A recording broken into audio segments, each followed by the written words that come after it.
कारगर मदद देने में सफल रहे।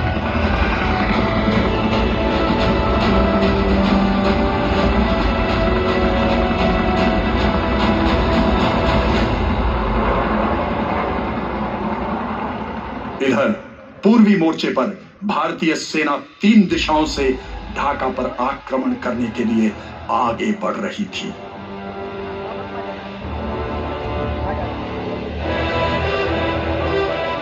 कोलकाता स्थित पूर्वी कमान के commander lieutenant general Jagjit Singh Arora ने पूर्वी युद्ध क्षेत्र को 4 सेक्टरों में बांटा था। उत्तर पश्चिमी सेक्टर में भारत की ओर से सिलीगुड़ी कॉरिडोर और कूच बिहार जिला शामिल था। लेफ्टिनेंट जनरल एमएल थापन के नेतृत्व में 33 कोर को रंगपुर, राजाशाही और बोगरा के क्षेत्र द्वारा सैन्य उद्देश्य पूरा करना था।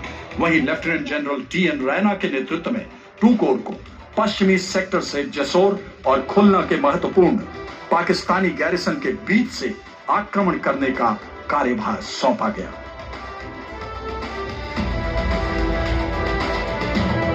चिटागोंग पहाड़ियों से कॉक्स बाजार के तटीय क्षेत्रों, सिलहट और कोमिला के मैदानों तक के सबसे बड़े क्षेत्र को कवर करते हुए भारतीय सेना के आक्रमण के मुख्य प्रहार की जिम्मेदारी 4 कोर के commander lieutenant general Sagat Singh को दी गई। 101 कम्युनिकेशन जोन को मजबूत कर उत्तरी ओर से जमालपुर और मायमन सिंह के क्षेत्रों से आगे बढ़ने का काम सौंपा गया था। पूर्वी इलाके के युद्ध के दौरान एक और वीर गाथा लिखी गई, लांस नायक एल्बर्ट एक्का की वीर गाथा।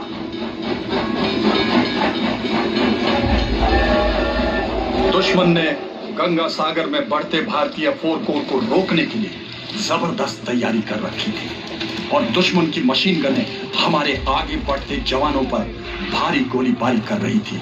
इसलिए हमारे बढ़ते हुए आक्रमण के लिए अखौरा के पास गंगा सागर के पाकिस्तानी गढ़ पर कब्जा करना अत्यंत जरूरी था। पर गंगा सागर रेलवे स्टेशन तक पहुंचना मौत को गले लगाना जैसा था। पाकिस्तानी सेना वहां पूरी तैयारी के साथ तैनात थी, मगर 14 गार्ड्स के लांस नायक एल्बर्ट एक्का पहले से ही तय कर चुके थे कि वह मिशन पूरा करके ही रहेंगे।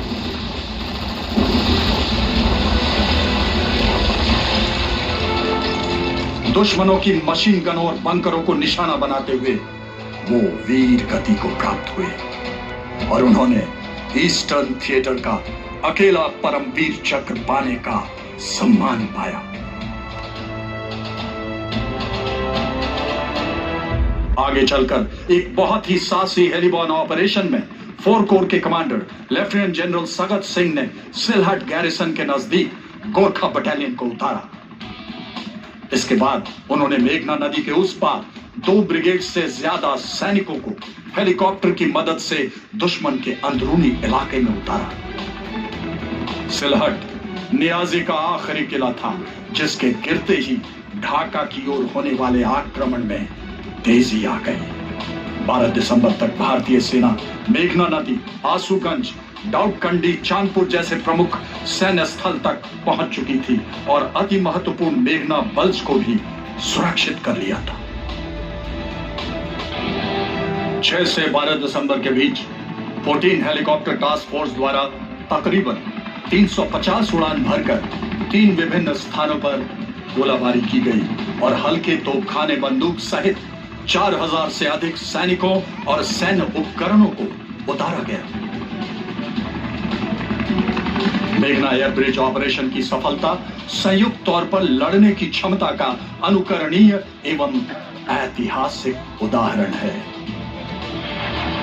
11 दिसंबर को 2 पैरा बटालियन के बहादुर सैनिकों द्वारा तंगैल में सफलतापूर्वक किए गए पैराड्रॉपिंग ने पाकिस्तानियों का हौसला तोड़ दिया।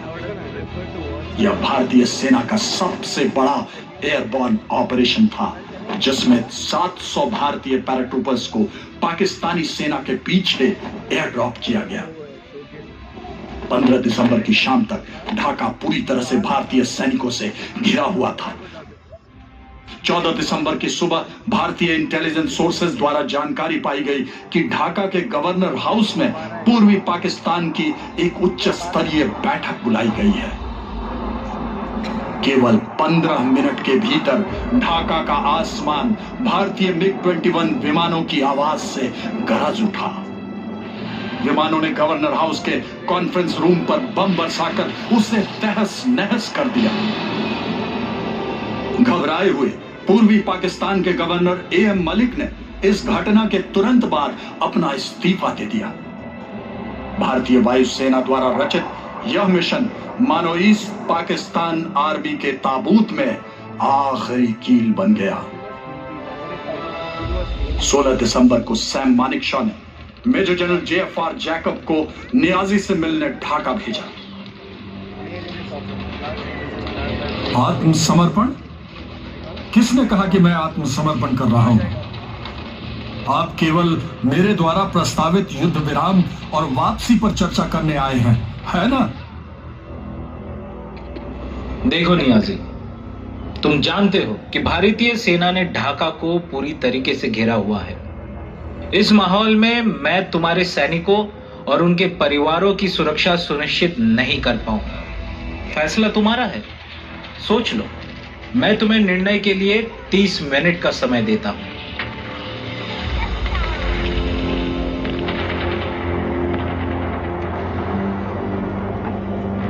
ये 30 मिनट नियाजी और जनरल जैकब दोनों के लिए ही इनकी जिंदगी के सबसे मुश्किल और सबसे महत्वपूर्ण 30 मिनट थे। क्या तुम्हें आत्मसमर्पण स्वीकार है?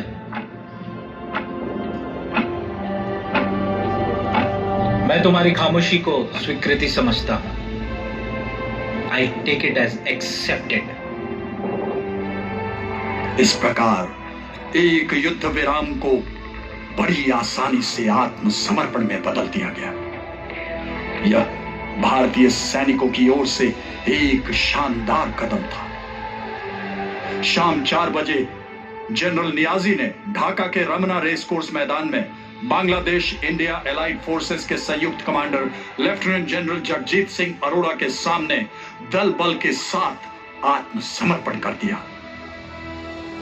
93,000 से अधिक पूरी तरह से सशस्त्र सैनिकों ने, जिनके पास 6 महीने लड़ने के लिए पर्याप्त गोला बारूद मौजूद था, बिना शर्त आत्मसमर्पण किया। यह दुनिया के इतिहास का सबसे बड़ा सरेंडर था।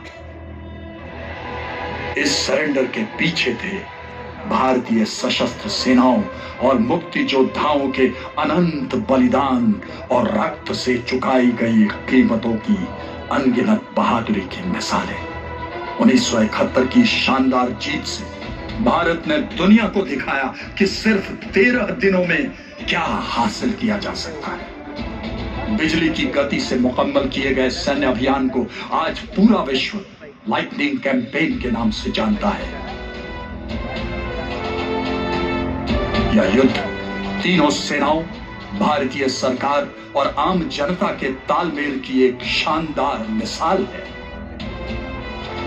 जहां मीडिया और पत्रकारों ने दुनिया के सामने पाकिस्तान के नापाक मंसूबों को बेनकाब करने में बहुत अहम भूमिका निभाई, वहीं भारतीय सेना ने मजबूत किले वाली पाकिस्तानी रणनीति को बेहतरीन मैनूवर वॉरफेयर स्ट्रैटेजी से परास्त किया। भारतीय वायुसेना ने मात्र 7 दिनों के भीतर पूर्वी पाकिस्तान के एयरफोर्स को शिकस्त देकर पूर्वी आसमान पर अपना परचम फहराया, जिसके चलते भारतीय थल सेना हेलीकॉप्टर में सवार होकर हर नदी और बाधाओं को तेजी से पार करती गई। यह एक निर्णायक जीत थी, जिसमें एक राष्ट्र के संपूर्ण मानवीय आधार के कारण दूसरे राष्ट्र का जन्म हुआ। यह विजय है असत्य पर सत्य की, अंधेरे पर प्रकाश की, क्रूरता पर मानवता की, तानाशाही पर लोकतंत्र की। इस आजादी के 50 वर्षों का उत्सव पूरे भारतवर्ष और बांग्लादेश में स्वर्णिम विजय वर्ष के रूप में वर्ष 2021 में मनाया गया। जिसकी विजयशाली शुरुआत प्रधानमंत्री श्री नरेंद्र मोदी ने 16 दिसंबर 2020 को राष्ट्रीय युद्ध स्मारक की शाश्वत लौ से स्वर्णिम विजय मशाल जलाकर की। युद्ध के परमवीर चक्र और महावीर चक्र विजेताओं के गांवों सहित देश के विभिन्न हिस्सों में चारों प्रमुख दिशाओं में इस मशाल को ले जाया गया। गांवों और उन क्षेत्रों से पावन मिट्टी जहां 1971 में युद्ध लड़े गए थे, राष्ट्रीय युद्ध स्मारक में लाई गई। यह विजय मशाल, यह लौ, यह ज्योति श्रद्धांजलि देती है उन वीरों को जिनके बलिदान से एक नए सूर्य का उदय हुआ। आज हम दोनों राष्ट्रों के